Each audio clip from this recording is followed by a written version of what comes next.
अज्ञान की धरा में फला आसक्ति सकामता, इसके बिना कुछ सोच ही नहीं सकता।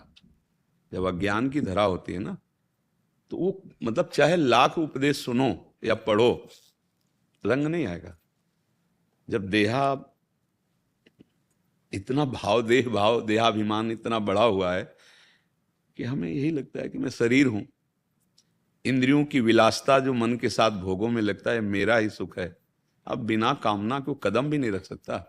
वो निष्कामता या फल की आकांक्षा न रखकर, ये तो विवेकवानों का कार्य है। भगवान को कोई फल की थोड़ी जरूरत है, लेकिन जब अवतार लेते हैं तो अपने ही सिद्धांत के अनुसार चलते हैं। जो शास्त्र भगवान की वाणी है, वेदों की रचना किसी ने की, विभाग जरूर भगवान अवतार लेकर व्यास देव जी के रूप में किया। वेद अपौरुषेय है, स्वयं प्रकट है। जैसे भगवान का अवतार होता है, ऐसे वेद का अवतार हुआ। वेद किसी की रचना नहीं है। तो भगवान जब अवतार लेते हैं तो वेद के अनुसार, धर्म के अनुसार ही। अब धर्म का कितना स्वरूप कोई जानता है, जो नहीं जानते हैं उनके ऊपर भी दोषारोपण करने की मलिनता रखते हैं हृदय में। तो ये जो सकामता है, ये देहाभिमान के कारण है, देह भाव के कारण है। तो मूल जो हमारे को बंधन प्राप्त हुआ वो अहम ही है। संस्कृति मूल शूल प्रदनाना, सकल शोकदायक अभिमाना। अब ये सत्संग के द्वारा दूर होता है।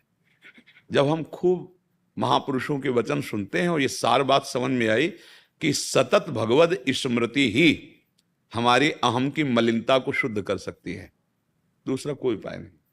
अब आपको कामना करनी है कि मुझे हृदय पवित्र करना है। इसके लिए मुझे हर समय भगवान नाम, भगवत मंत्र, भगवत लीला कथा, भगवत रूप, गुरुदेव का रूप, गुरुदेव के वचन, ये हमारी स्मृति में चलना चाहिए। आप पहले चला के देखो, अगर इतने पे आ गए तो निष्कामता का राज्य हो जाएगा और सकामता को भस्म कर देगी। बिना भजन किए भैया, ये बातें हम लोग फर्राटेदार खूब कर सकते हैं, अध्यात्म की भी, पर बोध नहीं हो सकता। ज्ञान की बातें, भक्ति की बातें करना सरल है, लेकिन हृदय में भक्ति आना या बोध होना ये कठिन है। ये भजन से ही होता है, चाहे जिस मार्ग का पथिक हो। बिना भजन के उन्नति नहीं है। देखो, जो आद्य गुरु भगवान शंकराचार्य जी का मार्ग है, ये अभेद भक्ति है, अद्वैत सिद्धांत है, अहम ब्रह्मास्मि इसकी अवस्था है। पर इसमें भी प्रत्येक पल प्रणों का जप है। अगर प्रणों जप रहित हो, चिंतन रहित हो और जगत चिंतन हो रहा है, तो स्थिति नहीं आएगी। स्थिति भोगों में ही रहेगी, देह में ही रहेगी, तो फिर बात तो बनी नहीं ना। इतना बड़ा महिमा में सिद्धांत है अद्वैत सिद्धांत, जिसमें पूरी सृष्टि समा गई मैं में, अनंत ब्रह्मांड समा गए मैं में। इतना उपासना का विस्तृत स्वरूप है कि मैं में पूरी सृष्टि समा गई। जो ब्रह्म वो मैं, तो सर्वम खलमिदम ब्रह्म, वो आत्म स्वरूप का इतना विस्तार हुआ कि एक भी कण नहीं बकाया रह गया जो मैं में स्थित ना हो गया हो। वो भी ये स्थिति प्राप्त होती है गुरु चरण सेवा से और गुरु उपदिष्ट मंत्र नाम से। कोई भी सिद्धांत, क्योंकि गुरु कृपा से उधर के भी सिद्धांत को भगवान शंकर की कृपा से जो समझा, बिना भजन के हमने देखा किसी भी मार्ग के पथिक हो शास्त्र का अनुभव नहीं कर सकते। तो जो भगवान का उपदेश है कि आप कर्म करिए, फल की आकांक्षा अगर रखेंगे तो आप सिद्धांत पे नहीं चल पाएंगे। सुख दुखे समय कृत्वा लाभा लाभो जया जयो, ये कर्म योगी की स्थिति होती है। वो उसके फल में अगर आसक्त होगा तो स्थिति कैसे आएगी। तो इसीलिए हम कर्म और कर्म फल दोनों, हम कर्म फल तो नहीं त्याग पा रहे, तो आप क्या करें, बहुत सरल उपाय, कर्म और कर्म फल दोनों भगवान को दे देते हैं। अब वो हमें क्या देते हैं, ये हमें धैर्यपूर्वक देखना है। धैर्यपूर्वक, जैसे हम दही नहीं छोड़ सकते, पर हमारे रोग निवारण के लिए डॉक्टर वैद्य ने कहा दही छोड़ना ही है। आप ईमानदारी से उनसे कह दो कि सर हम दही नहीं छोड़ पाएंगे। अब वो दही में ऐसी औषधि मिला के देगा कि नुकसान नहीं करेगा। तो हम पहले कर्म, हम नहीं कर्म फल की आशा छोड़ पाते, तो हम रखें। समझो कैसे, जैसे रोगी को दही निषेध है, कर्मयोगी को कामना और कर्म फल निषेध कि ऐसा नहीं सोचना तुम्हें, कर्मण्य वाधिकारस्ते मां फलेषु कदाचन, नहीं फल की तरफ तुम्हारी दृष्टि नहीं होनी, पर है दृष्टि हमारी। तो महाराज कर्म और कर्म फल दोनों हम आपको देते हैं। अब वो जो हमें देंगे, अब वो कर्म फल नहीं होगा, वो प्रसाद होगा। और प्रसादे सर्व दुखानाम हानिरस्य उपजायते। अब वो चाहे प्रतिकूलता दे, क्योंकि कर्म होता है अनुकूलता के लिए, वो आ गया प्रतिकूल, अब उसे तुम्हें सहना होगा। कैसे सह सकते हैं हम, इतनी मेहनत करके अनुकूलता चाहते हैं। हाँ ठीक है, तुम्हारे पेट में ऐसा फोड़ा हुआ कि अब ऑपरेशन ही होगा, अंदर वाला है, बाहर मुंह होता तो कोई दवा। अब ऑपरेशन के लिए डॉक्टर के पास जाओगे, वो चीरा लगाएगा लंबा, फाड़ेगा, उसके रुपए लेगा, और गारंटी के लिए तुमसे दस्तखत कराएगा कि मर जाओ तो हमारी कोई दोषवृत्ति नहीं। ये सब होता है ना। तो आप जानबूझ के, एक चोर चाकू मारता है और एक डॉक्टर चाकू, बराबर का घाव देगा, घाव बराबर का है, पेटे में मारेगा, क्योंकि वो पेटे में अंदर की तरफ फोड़ा जा रहा है, वो विषैला फोड़ा है। डॉक्टर की चाकू में और चोर की चाकू में बड़ा अंतर है। देहाभिमानी का कर्म और भगवत समर्पित कर्म में अंतर इतने पर। पीड़ा ताते करें कृपा निधि दूरी, सेवक पर ममता अति भूरी। ये अभिमान का नाश करने के लिए भगवान कोई भी लीला करेंगे, क्योंकि इसी से आप बंधे हो, इसी से मुक्त हो जाओगे। ये अभिमान या तो मैं में स्थित हो जाए शुद्ध ब्रह्म में, और या भगवान के दासत्व में स्थित हो जाए। दो ही प्रकार है, ज्ञान मार्ग और भक्ति मार्ग। तो भैया कर्म और कर्मफल दोनों प्रभु को समर्पित कर दो। जैसे जानबूझ करके आप जाके चीरा लगवाते हैं और फिर महीनों कष्ट झेलते हैं, लेकिन आपको दुख नहीं होता, एक सुखानुभूति अंदर रहती कि यार हो गया ऑपरेशन, अब हम कुछ दिनों में ठीक हो जाएंगे।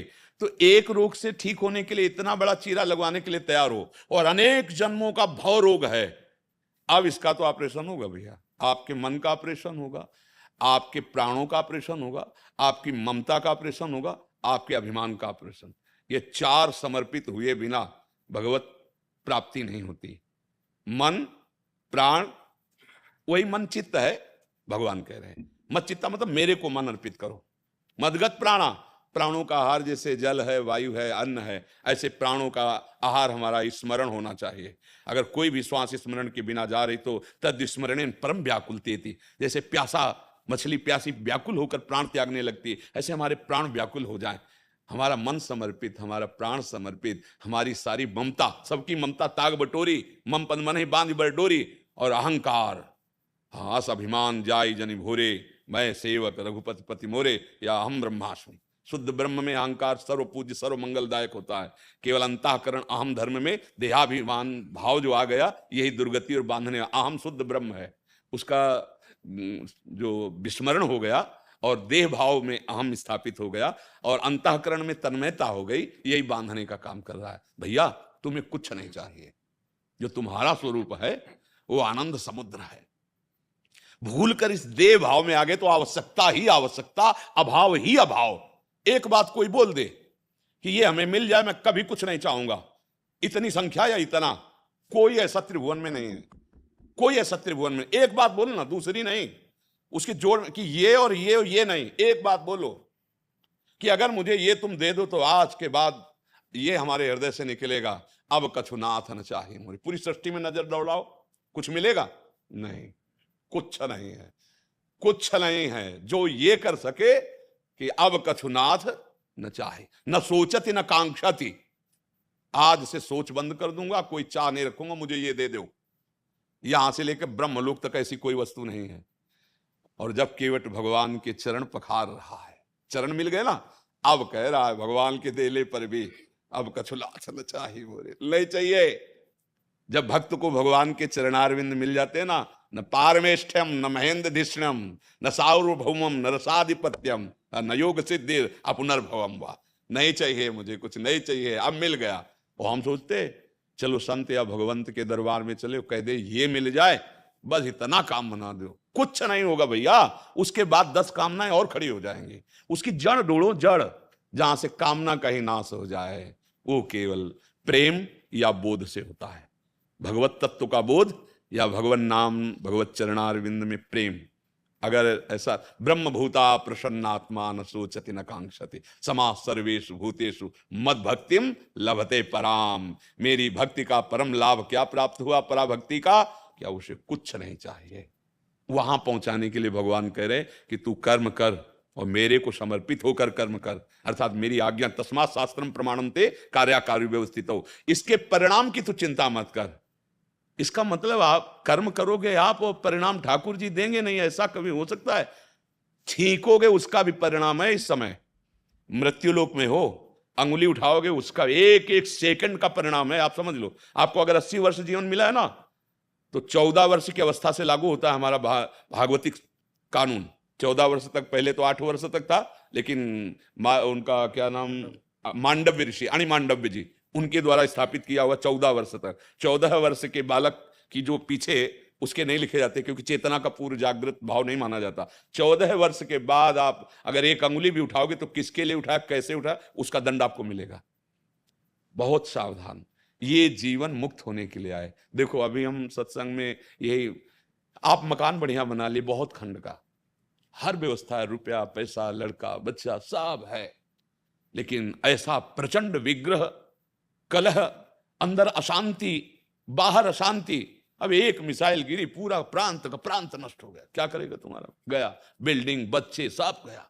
मुक्त हो जाओ, मुक्त हो जाओ, इच्छा करो इस जगत की ज्वाला से मुक्त होने के लिए। नहीं, आगे ऐसा समय आने वाला है ना, कोई किसी को भी नहीं बख्शेगा, कहीं कोई सुखी नहीं नजर आएगा, त्राहिमाम मच जाएगा। देख लो, अब अभी पता लगा के देखो, जहां युद्ध हो रहा, त्राहिमाम मचा है कि नहीं मचा है? क्यों, क्या वही होगा क्या? नहीं, भगवान की 3 लीला बराबर पूरी सृष्टि में होती रहती है, सृजन, पालन और विनाश। तो सृजन और पालन को तो देख लियो, विनाश के लिए कमर कस लो। और विनाश के बचने का एकमात्र उपाय है, मामे वे प्रपद्यन्ते माया में ताम तरन्ते, श्री विश्वेश्वर पादाम्बुज दीर्घ नौका। भगवान के चरणों में बैठ जाओ, बच जाओगे, अन्यथा विध्वंस हो जाओगे। ये नाश लीला किसी के ऊपर भी ऐसा नहीं है कि बख्श देगी, शरीर में ही प्रहार होगा, तुम अपने स्वरूप का बोध प्राप्त करके बच सकते हो। नैनम छिन्दन्ति शस्त्राण, कोई मिसाइल ही पैदा नहीं हुई जो छू सके अपने स्वरूप को, वहां से कोई मतलब नहीं है। बाहरी कर्म करके हम इसी में फंसे हुए हैं, ये फल मिल जाए, ये अनुकूलता मिल जाए, ये लाभ मिल जाए, पूरा जीवन हो गया।